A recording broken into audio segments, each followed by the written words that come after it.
Senator, what might be your thoughts from your position and the resources that you and the Mexican Congress has at its disposal to kind of facilitate this rethinking of the education sector here? Me parece que tenemos desde la parte legislativa que invertir en conocernos. Existen figuras para conocernos entre legisladores, sí hay reuniones interparlamentarias, pero no es suficiente. No nos conocemos ni siquiera quienes estamos tomando las decisiones. Sí hay estas reuniones, el diálogo económico de alto nivel, hay reuniones empresariales, sí hay reuniones entre las cancillerías. Sin embargo, esto no ha permeado en construir una narrativa, como lo mencionábamos, de pares. ¿Cómo se entiende el tema de pares? Primero, me parece que hay que quitarle todos los tabús a la agenda migratoria, porque la agenda migratoria se ha llenado de narrativas absurdas y que están muy lejos de la realidad. ¿Cuál es la realidad? Que en los últimos años la tasa migratoria ha sido cero. Llevamos 4 o 5 años donde pues básicamente no hay esta mexicanización de los Estados Unidos como algunos luego quieren argumentar, ni mucho menos un tema delictivo. Me parece también que hay que revisar qué es lo que se ha hecho bien.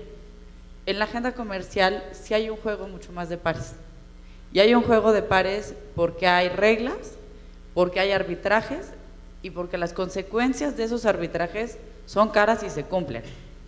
Entonces, cada vez que hay, por decirlo, un foul, tiene consecuencias. Y eso es lo que nos ha faltado también ver en otras arenas. ¿Cómo lograrlo concretamente en el tema educativo? Insisto, México sí tiene que enseñar inglés. México debe tener mucho más programas bilingües, por lo menos con la accesibilidad para estudiantes de Estados Unidos, pero también de otros países. Por ejemplo, el segundo país del que más estudiantes recibimos, el primero sin duda es Estados Unidos, pero el segundo es Francia, y tampoco en México se hable francés. Entonces, hay datos donde las personas y las cosas suceden más allá de las políticas públicas. No hay una política pública de enseñar francés, tampoco la hay en muchos casos de inglés, hay algunos casos aislados, pero a pesar de esta falta de políticas públicas, las cosas suceden. Creo que debemos buscar los casos de éxito y replicarlos y construir, insisto, una narrativa distinta. ¿Con qué? Con datos concretos, no se trata nada más de discursos políticos. Datos concretos, ¿qué tiene que ver? Con que en México ya va a jugar como potencia energética. Y si México tiene, ya no hablemos de Norteamérica, si únicamente vemos el tema de México, energéticos disponibles en distintas regiones a las que actualmente tiene, y tiene además la mano de obra productiva y una mala noticia, pero así sucede, muy barata. Y además tenemos tratados de libre comercio con 46 países del mundo que nos generan acceso preferencial a millones de consumidores en el mundo. México es un país que tiene un potencial, si claramente arreglamos el Estado de Derecho, que creo que es nuestro gran talón de Aquiles. México tiene un potencial para estar en los próximos 15 o 20 años en las 10 primeras economías del mundo. Hablar de una relación de pares no es solamente venir aquí a decir algo, es que yo sí creo que puede ser posible, pero que los mexicanos tenemos que construirla y Estados Unidos deberá respetarla.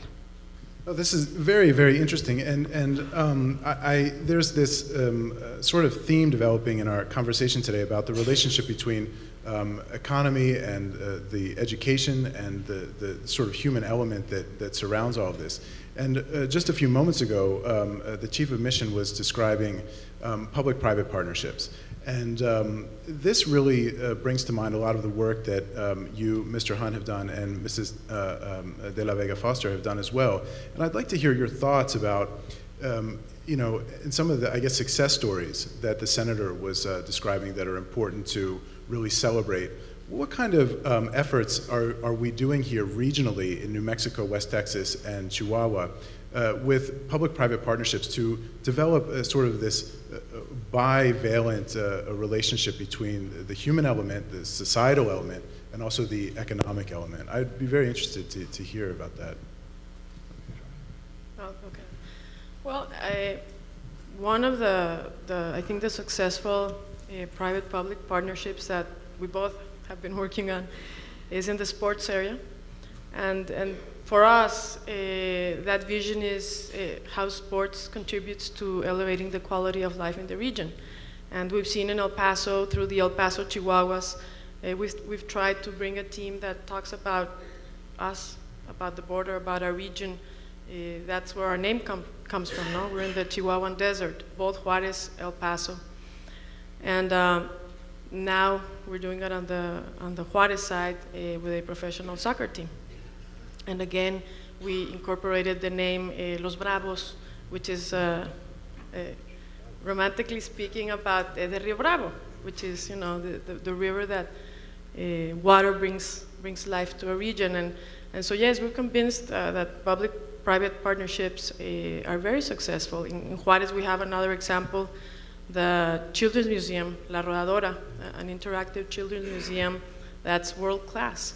And that's a public-private partnership. So somebody said it earlier, what we don't do for ourselves, nobody's gonna come from the outside to do it, and we need to push from within, from our region, from our community, which is a region, and try to go to both federal governments and access resources and attention and look for those connections, no? Like Congressman O'Rourke has been a great connector in talking about what the border is about. I think a good early example of this was under the worst, when the violence was the worst in Juárez in 2009, 2010. The El Paso business community actually helped facilitate USAID spending in Juárez to try to help stabilize the situation. I think since then there's a growing trend on the nonprofit side, and certainly in our own cases as far as charitable expenditures, to be essentially agnostic on which side of the border we spend our money on. In other words, from a human development standpoint, if you want to talk about a competitive borderplex and a competitive region, you need to be equally concerned about human development in all parts of that region. So whether it's southern New Mexico or El Paso or Ciudad Juárez, we're focused on, you know, making the right appropriate investments that have the greatest leverage in that respect. And I think that's a trend. I know that the Paso del Norte Health Foundation is kind of on that same track, and you know, hopefully others will begin to view it as a level playing field that once again doesn't have political boundaries when you're making elemosynary type of decisions. Yes, and I think that what is also very interesting to note is how these, for example, just the one example of the sports teams, the Chihuahuas and the Bravos, they also act as sort of magnets for other teams to come here and for other communities to come and see what we have as well. So again, we see sort of our region rising in this way that it is bringing together people just like many of us are here today for this event. And I would be interested to hear from your perspective in Mexico City, how you see that kind of attractive force that Ciudad Juárez and El Paso and southern New Mexico are now really generating. How do you, and you as well, how do you see that sort of playing out, or what kind of characteristics does that take in Mexico City? I'm not sure I understand the question. Well, sort of, I mean, we've seen this kind of growth with El Paso and Ciudad Juárez and southern New Mexico, this a sort of resurgence and a strength of bringing people from outside, from other communities, not just a unification of our communities, but also really bringing in attention, investment, interest from other regions. How do you see that growth of our border region from your perspective in Mexico City? Well, you know, as I said at the outset, and I think it's been one of the themes here, is I don't think the border region is sufficiently well understood outside of the border region. Whether that's Washington, D.C. or Mexico City. And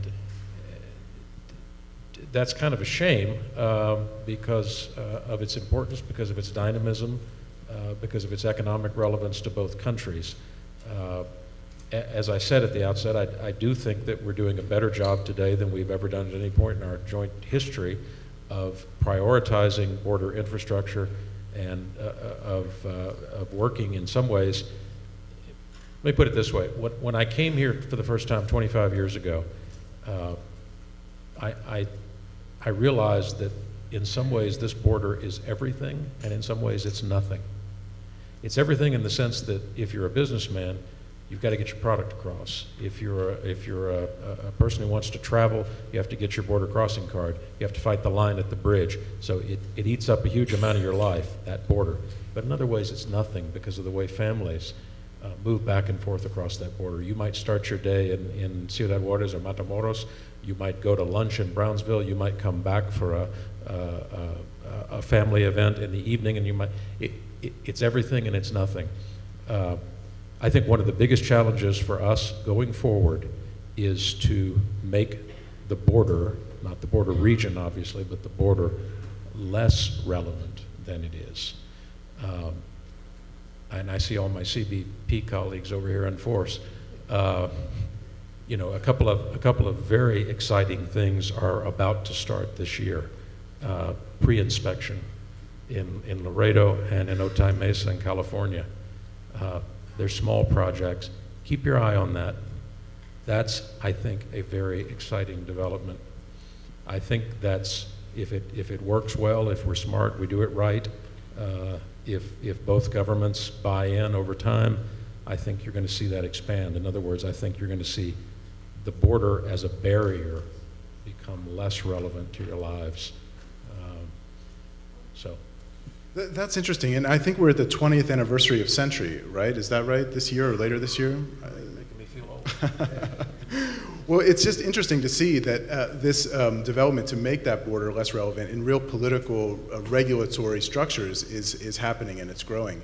And I'm interested to hear from the Senator as to what kind of policies are being discussed in the executive branch in Mexico, or even in the legislature, in the Senate or the House, to help facilitate this kind of cross-border flow with Century or fast lanes or CT-PAT, things like that.